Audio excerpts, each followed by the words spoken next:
C'est parti. Bonsoir à toutes, bonsoir à tous, bonsoir à tous et bonsoir à toutes. Alors ce soir, j'avais envie de vous faire peur et de vous faire entrer dans mes nuits étranges en vous faisant une petite lecture d'un ouvrage exceptionnel.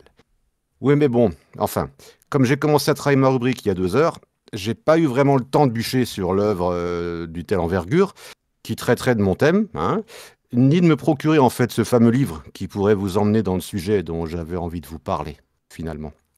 Donc, que je vous propose, en plus, un livre qui se lit en 7 minutes, plus ou moins, hein, c'est le temps de ma rubrique, bah, à part dans la rubrique jeunesse, mais alors très jeune jeunesse, même les bouquins pour mon fils d'1 an, ils se lisent moins vite, hein, en fait, c'est pas évident à trouver.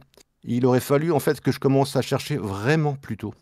Donc, j'ai décidé, puisque j'avais un peu le temps, hein, de simplement vous donner une petite recette traditionnelle alsacienne, portant sur le chou.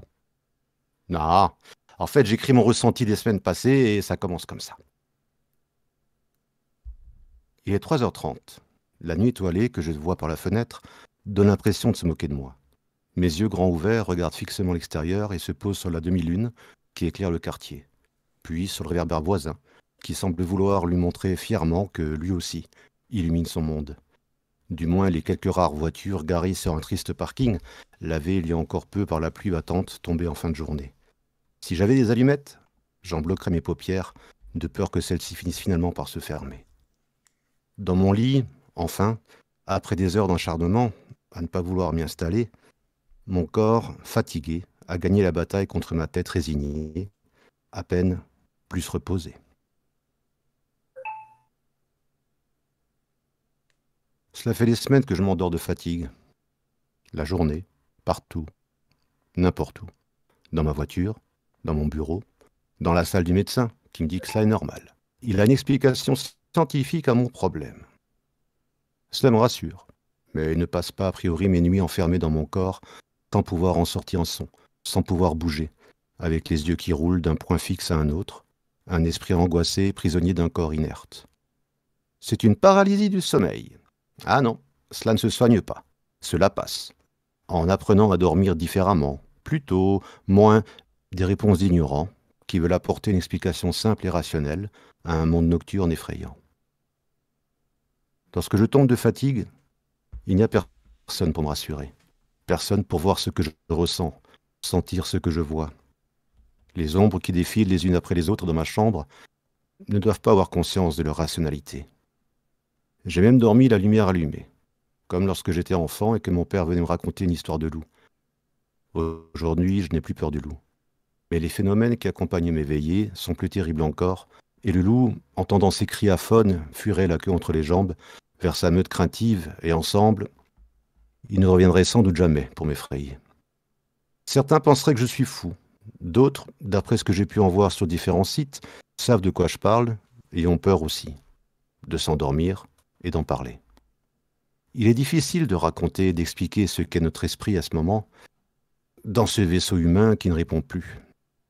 L'angoisse, la suffocation lorsque l'ombre qui se pose sur vous se transforme et que le cerveau ou la vue ou tous vos sens à la fois vous crient l'information de fuir, partir vite, quitter ce lieu et ces démons qui vous étranglent, qui vous retirent votre dernier souffle.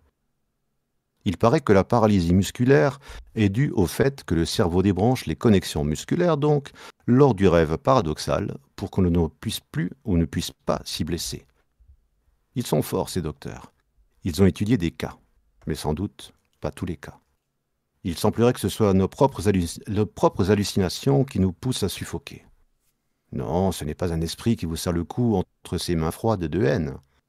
Dans son bureau, rempli de livres spécialisés qu'il a sans doute dû lire avec passion, cet homme érudit et chaleureux se tient là, sûr de son fait, empathique, et me propose des médicaments qui calmeront mes angoisses. Je ne veux pas de calmant. Je veux que ces monstres disparaissent. Je veux que mon corps me revienne et pouvoir m'échapper du seul endroit dans lequel je ne peux plus dormir, si le danger le recommande.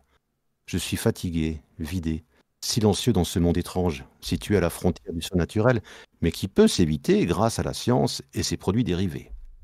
Je fais partie des 8% de la population française qui est touchée par cette maladie, qui n'en est pas une.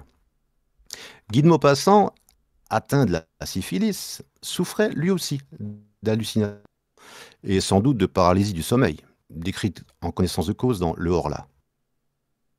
Je dors, longtemps, 2 ou 3 heures. Puis un rêve, non, un cauchemar, m'étreint. Je sens bien que je suis couché et que je dors. Je le sens et je le vois. Et je sens aussi que quelqu'un s'approche de moi, me regarde, me palpe, monte sur mon lit, s'agenouille sur ma poitrine, me prend le cou entre les mains et serre, de toute sa force pour m'étrangler. Moi, je me débats, lié par cette impuissance atroce qui nous paralyse dans les songes. Je veux crier, je ne peux pas. Je veux remuer, je ne peux pas. J'essaye avec des efforts affreux en haletant de me tourner, de rejeter cet être qui m'écrase et qui m'étouffe. Je ne peux pas. Et soudain, je m'éveille, affolé, couvert de sueur. J'allume une bougie. Je suis seul. Un internaute a laissé une caméra tourner toute la nuit, plusieurs nuits, au pied de son lit, pour filmer ses terreurs nocturnes liées à une incompatibilité qui ne dure jamais longtemps entre le cerveau et les muscles atrophiés de notre corps. Je vous laisse regarder et me dire si ce que l'on voit y ressemble vraiment à une hallucination. Voilà. J'espère que cette rubrique vous a plu. Je vous dis à bientôt pour tout à fait autre chose. Ou pas.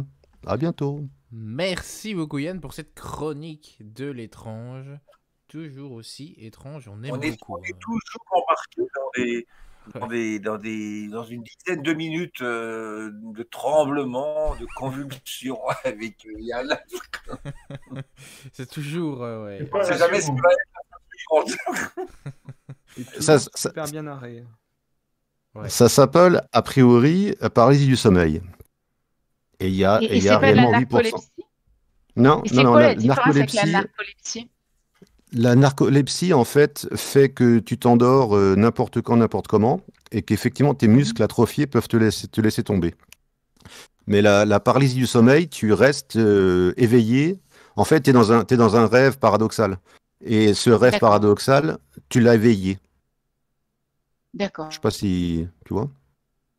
C'est-à-dire qu'en fait, tu dors. Comme le somnambulisme, non? Non, c'est encore tout à fait autre chose parce que dans ce rêve paradoxal, tu ne peux plus rien faire, tu ne peux plus bouger. Tes muscles sont vraiment atrophiés parce qu'en fait, ils sont déconnectés de ton cerveau. Parce que dans la nuit, quand tu dors, en fait, ton cerveau déconnecte tes muscles, ou se déconnecte, pour que justement, si tu fais des cauchemars, choses comme ça, tu frappes pas dans tous les sens et donc tu puisses dormir tranquillement, sereinement, a priori. Sauf que dans ces conditions-là... C'est pour ça que ça s'appelle... Pardon, excuse-moi. Oui. Pardon, vas-y. Non, vas-y. C'est pour ça que ça s'appelle le sommeil paradoxal. C'est qu'on est de l'extérieur comme si on était mort pratiquement, et à l'intérieur, Exactement. ça bouge beaucoup, quoi. Ouais, dans le cerveau. Tu n'as plus que tes yeux pour voir ce qui se passe autour de toi et tu hallucines, enfin, tu pars dans des délires parfois, parce que tu as une impression, et c'est le cas de beaucoup de personnes qui témoignent, tu as l'impression en fait qu'il y a quelqu'un qui va, comme Guy de Maupassant l'écrivait d'ailleurs bien dans Le Horla, tu as vraiment l'impression que quelqu'un vient et t'étrangle parce qu'en fait tu étouffes, t'es en anxiété complète, quoi. Moi, ça m'est arrivé, ça, une fois. En fait, c'était ma femme qui essayait de m'étrangler. Ouais, ça, Merci Yves.